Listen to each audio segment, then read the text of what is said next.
ನಮಸ್ಕಾರ ವೀಕ್ಷಕರೇ, ಶ್ರೀ ನ್ಯೂಸ್ ಕನ್ನಡಗೆ ಸ್ವಾಗತ. ನಾನು ಅಶ್ವಿನಿ.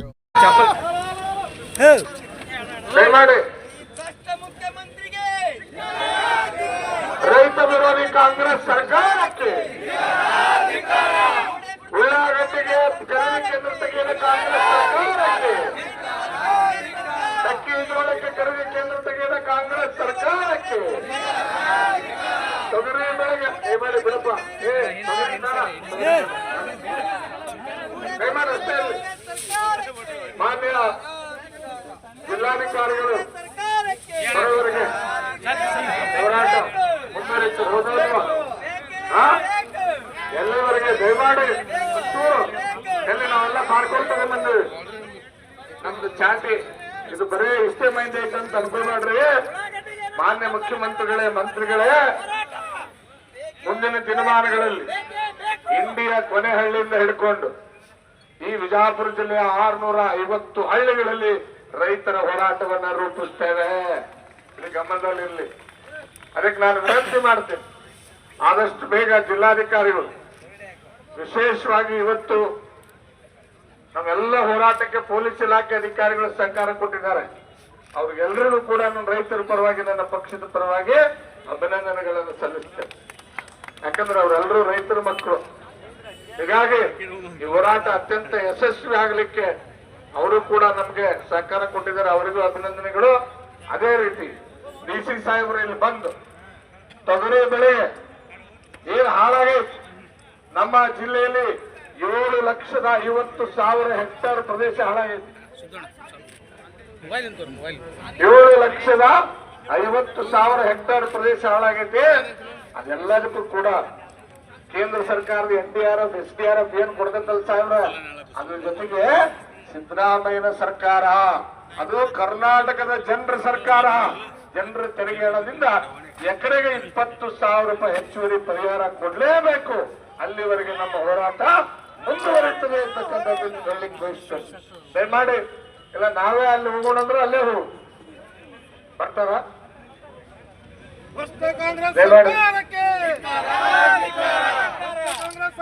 ಎಡಿಸಿ ಯಾರಿದ್ದಾರೆ, ಡಿಸಿನ ಕರೆಯಿರಿ, ಬೇಗನೆ ಬರ್ಲಿಕ್ಕೆ ಬರ್ತಾ ಇದ್ದಾರೆ.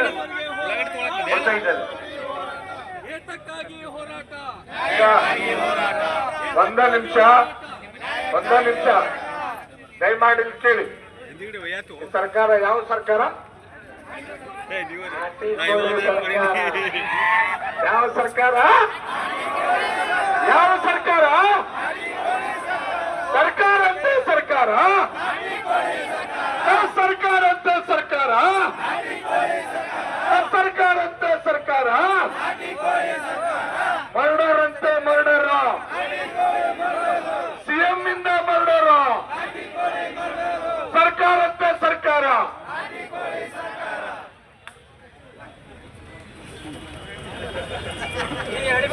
ದಯಮಾಡಿ ಎಲ್ಲರೂ ಕೂಡ ಒಂಚೂರು ಹಿಂದಿಸ್ತಲ್ದ್ರೆ ಆ ಮೆಕ್ಕೆಜೋಳೆಲ್ಲ ಕಾಣ್ಲಿ. ಅಲ್ಲಿ ನಮ್ಮ ನಾಯಕರು, ಮಾನ್ಯ ಜಿಲ್ಲಾಧಿಕಾರಿ ಜನಾರ್ದನ್ ರೆಡ್ಡಿ ಅವರು, ನಮ್ಮೆಲ್ಲ ನಾಯಕರು ದಯಮಾಡಿ ಒಂದು ಸ್ವಲ್ಪ ಅವಕಾಶ ಮಾಡಿಕೊಡ್ಬೇಕು. ಈ ಹಡಿಬಿಡಿ ಕಾಂಗ್ರೆಸ್ ತಕ್ಕ ಪಾದ ಕೆಲಸವರಿಗೆ ರೈತರು ಎತ್ತುಕೊಳ್ಬೇಕು. ಯಾಕಂತಂದ್ರ ನಾವು ಬೆಳೆಗೆ ಯಾವುದೇ ನ್ಯಾಯಯುತವಾಗಿ ಬೆಂಬಲ ಬೆಲೆ ಕೊಡ್ತಾ ಇಲ್ಲ. ಕೃಷಿ ಬೆಲೆ ಹೋರಾಟ ಮಾಡ್ಕೋಬೇಕು, ಹೋರಾಟ ಮಾಡ್ಕೋಬೇಕು. ಯಾವುದೇ ಅಲ್ಲಿ ಸೂಕ್ತವಾಗಿ ರೈತರಿಗೆ ಕಣ್ಣೀರು ಒರೆಸುವಂತ ಕೆಲಸ ಈ ರಾಜ್ಯ ಸರ್ಕಾರ, ಈ ಭ್ರಷ್ಟ ಮುಖ್ಯಮಂತ್ರಿ ಮಾಡ್ತಿದ್ದಾರಲ್ಲ. ಯಾಕೆ ಕೊಟ್ಟರು, ಬೀಜ ಮನೆಗೆ 5 ಲಕ್ಷ ಕೊಟ್ಟರು, ಮತ್ತು ಬೇಕಾದ ಮನೆಗೆ ನೀರು ಹೋಗ್ತಾರೆ 25,000 ಕೊಟ್ಟರು, ವ್ಯಾಪಾರ ಅಂಗಡಿಗಳಿಗೆ ನೀರು ಹೋಗ್ತಾರೆ 25,000 ಕೊಟ್ಟರು. ಬರೀ 2,35,000 ಇತ್ತು ರೀ ಇವತ್ತು ಅವತ್ತು ಬಜೆಟು. ಇವತ್ತು 4 ಲಕ್ಷ ಮೇಲೆ ಬಜೆಟ್ ಅದ. ಅಂದ್ರೆ ಅರ್ಥ ಏನಂದ್ರೆ ಈಗ ಕಾಂಗ್ರೆಸ್ ಸರ್ಕಾರ, ಮಂತ್ರಿ, ಮುಖ್ಯಮಂತ್ರಿ, ಇವತ್ತು ಉಪಮುಖ್ಯಮಂತ್ರಿ ಕೂಡಿ ಈ ಟ್ಯಾಕ್ಸನ್ನು ಇವತ್ತು ಯಾವ ರೀತಿ ಇವತ್ತು SC ST ದಲಿತರ ಹಣವನ್ನು ಹೊಂದಿದ್ರು, ಇವತ್ತು ST ನಿಗಮದ ದುಡ್ಡನ್ನು ಚುನಾವಣೆಗೆ ಬಳಸುವಂಥ ಕೆಲಸ ಮಾಡಿದರು. ಆ ರೀತಿ ಇವರು ಜನರ ಟ್ಯಾಕ್ಸಿನ ದುಡ್ಡನ್ನು ಇವತ್ತು ತಮ್ಮ ಕಾಂಗ್ರೆಸ್ ಪಕ್ಷ ಏನು ದೇಶದಲ್ಲಿ ಇವತ್ತು ಇದು ಒಂದೇ ನಮ್ಮ ದೊಡ್ಡ ರಾಜ್ಯ ಅಂದ್ರೆ ಕರ್ನಾಟಕ ರಾಜ್ಯ. ಈ ರಾಜ್ಯದ ಈ ರೈತರ ಬೆವರನ್ನು, ಆ ಬೆವರಿಂದ ಬಂದಂಥ ದುಡಿದಂಥ ಹಣವನ್ನು, ಆ ಟ್ಯಾಕ್ಸನ್ನು ಇವತ್ತು ಅದು ಡೆಲ್ಲಿ ಕಳ್ಸಕ್ಕಂಥ ಕೆಲಸ ಕಾಂಗ್ರೆಸ್ ಸರ್ಕಾರ ಮಾಡಕತ್ತೈತಿ. ಬೇಗನೆ ನಮ್ಮ ರಾಜ್ಯಕ್ಕೆ ನೀವು ಬಿಟ್ಟು ತೊಲಗಿರಿ ಅಂತಕ್ಕಂಥ ಎಚ್ಚರಿಕೆಯನ್ನು ಕೊಡಕ್ಕೆ ಇಚ್ಛೆಪಡ್ತೀನಿ. ಸರ್ ಪದೇ ಪದೇ ಆಗ್ತದೆ ಸಿದ್ದರಾಮಯ್ಯ ಅವರು ಡಿ ಕೆ ಶಿವಕುಮಾರ್ ಹೇಳ್ತಾರೆ ನಮ್ಮ ಪಾಲಿಗೆ ಬರುವಂಥ GST ಹಣವನ್ನು ಕೇಂದ್ರ ಸರ್ಕಾರ ಕೊಡ್ತಾ ಇಲ್ಲ, ಇಲ್ಲಿ MP ಅವರು ತರಬೇಕಂತ. ಅದು ಇದ್ರ ವಿಷಯ ಏನು? ಅವ್ರು ನೋಡ್ರಿ, ಅವ್ರು ಪೂರ ನಾಚಿಕ್ ಬಿಟ್ಟವ್ರು ಅದಾರ. ಯಾಕಂದ್ರೆ ಈ ರಾಜ್ಯ ಸರ್ಕಾರದಲ್ಲಿ ಇವತ್ತು ಕೇಂದ್ರ ಸರ್ಕಾರಕ್ಕೆ ಬರ್ತಕ್ಕಂಥ GST ಬೇರೆ ಹೋಗ್ತೈತಿ, ಇವತ್ತು ರಾಜ್ಯಕ್ಕೆ ಬರ್ತಕ್ಕಂಥ GST ಬಂದೇ ಬರುತ್ತೆ ಇವರಿಗೆ. ಆ ಕೇಂದ್ರ ಸರ್ಕಾರ GST ಅದು ರಾಜ್ಯ ಕೊಡ್ತಕ್ಕಂಥ ಒಂದು ಸಂದರ್ಭದೊಳಗೆ ಅದಕ್ಕೆ ಆದಂಥ ನಾನ್ನಸದವು. ಎಲ್ಲಿ ಯಾವ ರಾಜ್ಯದ ಹಿಂದುಳಿದ ಯಾವ ರಾಜ್ಯದಲ್ಲಿ ಕಷ್ಟ ಅದಾವ ಅಲ್ಲಿ ಕೊಡಬೇಕಾದಂಥ ಒಂದು ಹೆಚ್ಚು ಕಡಿಮೆ ಇರ್ತೈತೆ. ಅದು ನಿಮಗೆ ಬಂದಂಥ ಟ್ಯಾಕ್ಸ್ ಅದಲ್ರಿ 4 ಲಕ್ಷ ಟ್ಯಾಕ್ಸ್, 4 ಲಕ್ಷ ರೂಪಾಯಿ ಕೊಡ್ತಾರೆ ನಿಮ್ಮ ರಾಜ್ಯ ಸರ್ಕಾರ, ಜನತೆ ಕೊಡ್ತೈತಿ. ಆ ಜನತೆಯ ದುಡ್ಡನ್ನು ನೀವು 4 ಲಕ್ಷ ಮೊದಲಕ್ಕೆ ಲೆಕ್ಕ ಕೊಡ್ರಿ. ಮುಂದೆ ಬೇಕಂದ್ರೆ ನಿಮಗೆ ನಾವು ಕೇಂದ್ರ ಲೆಕ್ಕ ಕೊಡ್ತೀವಿ, ನಾವು ಬಂದು ನನ್ನ ಕಡೆ ಬರ್ರಿ, ನಾಳೆ ಕೊಡ್ತೀವಿ. ಬಿಜಾಪುರ ಜಿಲ್ಲಾ ಸರ್ ರಾಜ್ಯಕ್ಕೆ ಹುಡುಗಾಡ. ಸರ್ ಹಾಗಾದ್ರೆ ನಿಮ್ಮ ಮಾತಿನ ಅರ್ಥ ಏನು? ರಾಜ್ಯ ಸರ್ಕಾರ ಟೋಟಲಿ ದಿವಾಳಿ ಆಗಿದೆ ಅಂತ. ದಿವಾಳಿ ಆಗೈತಿ. ಈ ದಿವಾಳಿ ಯಾಕೆ ಆಗೈತೆ ಅಂದ್ರೆ ಜನರಿಗೆ ಇವತ್ತು ಗ್ಯಾರಂಟಿ ಕೊಟ್ಟು ದಿವಾಳಿ ಆಗಿಲ್ಲ. ಗ್ಯಾರಂಟಿ ಏನು ಭಾಳ ದೊಡ್ಡ ಅಮೌಂಟ್ ಇಲ್ಲ, ಬರೀ ಒಂದು 50,000 ಕೋಟಿ ಅದ. ನಿಮ್ಗೆ 4 ಲಕ್ಷ ಕೋಟಿ ಬಜೆಟ್ ಅದ. ಮತ್ತು 50,000 ರೂಪಾಯಿ ಅಟ್ಟು ನೆಪ ಹೇಳ್ಕೊಂಡು ನೀವೇನಿದೆ ಈ ಜನರಿಗಾಗಿ ಇದು ಹಾಳಾಗಿಲ್ಲ. ಲೂಟಿ ಮಾಡಿ ನಮ್ಮ ರಾಜ್ಯವನ್ನು ಕಾಂಗ್ರೆಸ್ ಸರ್ಕಾರ ಹಾಳು ಮಾಡಿದೆ ಅಂತಕ್ಕಂಥ ಒಂದು ಮಾತು ಹೇಳಕ್ಕೆ. ಸರ್ ನಿಮ್ಮ ಹೆಸರು? ಗುಲ್ಲಿಂಗಪ್ಪ ಅಂಗಡಿ, ಬಿಜಾಪುರ ಜಿಲ್ಲೆಯ ಭಾರತೀಯ ಜನತಾ ಪಕ್ಷ ಜಿಲ್ಲಾಧ್ಯಕ್ಷ. ಸರ್ ಇಲ್ಲಿವರೆಗೆ ಕರ್ನಾಟಕ ಡಿಜಿಟಲ್ ಇಲ್ಲಿ ಮಾತಾಡಿ ಧನ್ಯವಾದಗಳು. ಬಬಲೇಶ್ವರ ಮತಕ್ಷೇತ್ರದ ನಮ್ಮ ನಾಯಕರಾದಂಥ ವಿಜಯಕುಮಾರ ಪಾಟೀಲ್ ಅವ್ರನ್ನ ನಾನು ಸ್ವಾಗತ ಕೊಡ್ತೀನಿ. ಅದೇ ರೀತಿ ಇಲ್ಲಿ ಮತಕ್ಷೇತ್ರದ ನಮ್ಮ ಮುಖಂಡರಾದ ಕಾಸುಗೌಡ ಬಿರಾದವ್ರನ್ನು ಸ್ವಾಗತ ಕೊಡ್ತೀನಿ. ಅದೇ ರೀತಿ ನಾಲ್ಕರ ಮತಕ್ಷೇತ್ರದ ನಾಯಕರಾದಂಥ ಸಂಜಯ್ ಅವ್ರನ್ನ ನಾನು ಸ್ವಾಗತ ಕೊಡ್ತೀನಿ. ಅದೇ ರೀತಿ ಭಾರತೀಯ ಜನತಾ ಪಾರ್ಟಿ ರಾಜ್ಯ ಕಾರ್ಯಕರ್ತರಾದ ಉಮೇಶನ ಕಾಸರಗೋಡು ಅವ್ರನ್ನ ಸ್ವಾಗತ ಕೊಡ್ತೀನಿ. ಅದೇ ರೀತಿ ನಮ್ಮ ಭಾರತೀಯ ಜನತಾ ಪಾರ್ಟಿ ರೈತ ಮೋರ್ಚಾ ಜಿಲ್ಲಾಧ್ಯಕ್ಷರಾದ ನಮ್ಮ ಬಾಲರಾಜ್ ರೆಡ್ಡಿ ಅವ್ರನ್ನ ನಾನು ಸ್ವಾಗತ ಕೊಡ್ತೀನಿ. ಅದೇ ರೀತಿ ನಮ್ಮ ರಾಜ್ಯ ಮುಖಂಡರು ಸಂಜೀವ್ ಪಾಟೀಲ್ ಕಮ್ಮಡಿ ಅವ್ರನ್ನ ನಾನು ಸ್ವಾಗತ ಕೊಡ್ತೀನಿ. ಅದೇ ರೀತಿ ಭಾರತೀಯ ಜನತಾ ಪಾರ್ಟಿ ನಮ್ಮ ನಗರದ ಅಧ್ಯಕ್ಷರಾದ ಸಂದೀಪ್ ಪಾಟೀಲ್ ಅವ್ರನ್ನ ನಾನು ಸ್ವಾಗತ ಕೊಡ್ತೀನಿ. ಈ ಪತ್ರಿಕಾಗೋಷ್ಠಿಯನ್ನು ನಗರ ಸಾಹೇಬರು ನಡೆಸಿಕೊಡ್ಬೇಕು ಸರ್ಕಾರ.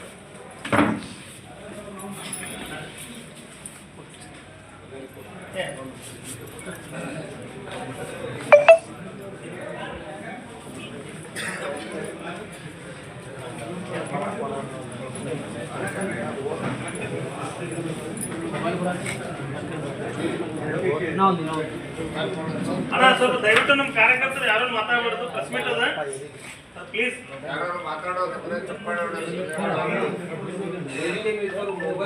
ದಯವಿಟ್ಟು ನಮ್ಮ ಕಾರ್ಯಕರ್ತರು ಯಾರಿದ್ದೀರಿ ಮೊಬೈಲ್ ಸೈಲೆಂಟ್ ಮಾಡಿಲ್ಲ, ಸ್ವಿಚ್ ಆಫ್ ಮಾಡ್ರಿ. ಒಂದು 15-20 ನಿಮಿಷ.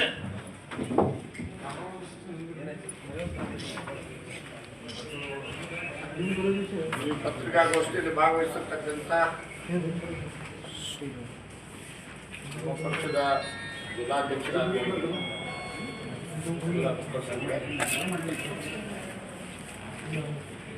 ಈ ಪತ್ರಿಕಾಗೋಷ್ಠಿಯನ್ನು ಏರ್ಪಡಿಸಿರ್ತಕ್ಕಂಥ ನಮ್ಮ ಮಾಧ್ಯಮದ ಹವ್ಯಾಸದ ಇವೆಲ್ಲ ನನ್ನ ಮಾಧ್ಯಮದ ಸ್ನೇಹಿತರು. ಮೊದಲನೇದಾಗಿ ನಿಮ್ಮಲ್ಲಿ ನಾನು ಕ್ಷಮೆ ಕೊಡ್ತೇನೆ. ಯಾಕಂದರೆ 2 ಗಂಟೆಗೆ ನಾವು ಪತ್ರಿಕಾಗೋಷ್ಠಿಯನ್ನು ಮಾಡಬೇಕು ಅಂತೇಳಿ ತೀರ್ಮಾನ ಮಾಡ್ತೀವಿ. ಆದರೆ ಇವತ್ತು ತಮಗೆಲ್ಲ ಗೊತ್ತಿರೋ ಹಾಗೆ ಬಹುಶಃ ವಿಜಯಪುರ ಜಿಲ್ಲೆಯಲ್ಲಿ ಇದೇ ಮೊದಲು ಅನ್ನೋ ರೀತಿಯಲ್ಲಿ 9 ಕಿಲೋಮೀಟರ್ ರೈತರ ಒಂದು ಅಚ್ಚುಕಟ್ಟ ಮೆರವಣಿಗೆ ವಿಜಯಪುರ ನಗರದಲ್ಲಿ ನಡೆದಿದೆ. ವಿಜಯಪುರ ನಗರ ಟೋಲ್ಗೇಟಿಂದ DC ಕಚೇರಿಗಳಿಗೆ ಅತಿ ಹೆಚ್ಚಿನ ಸಂಖ್ಯೆಯ ರೈತರು, ಸುಮಾರು 5,000ಕ್ಕಿಂತಲೂ ಹೆಚ್ಚು ರೈತರು ಹೋರಾಟದಲ್ಲಿ ಭಾಗವಹಿಸಿದ್ದಾರೆ. ಬಹಳ ಪ್ರಮುಖವಾಗಿರ್ತಕ್ಕಂಥ ನಮ್ಮ ಇದು ಹೆಚ್ಚು ವಿಸ್ತಾರವಾಗಿ ತೆಗೆದುಕೊಳ್ಳಿಕ್ಕೆ ಹೋಗೋದಿಲ್ಲ. ನಾವು ಕಳೆದ 3 ತಿಂಗಳಿಂದ ಹೋರಾಟ ಮಾಡ್ತೇವೆ. ಬೆಳೆ ನಷ್ಟ ಯಾವತ್ತು ಅತಿ ಹೆಚ್ಚು ಮಳೆಯಿಂದ ಪ್ರಾರಂಭ ಆಯಿತು, ರೋಗ ಪ್ರಾರಂಭ ಆಯಿತು, ಅವತ್ತಿನಿಂದ ನಿರಂತರವಾಗಿ ಶಾಂತ ರೀತಿಯಿಂದ ಸಾಂಕೇತಿಕವಾದಂಥ ಹೋರಾಟ ಮಾಡಿದೆ. ಈ ಸರ್ಕಾರ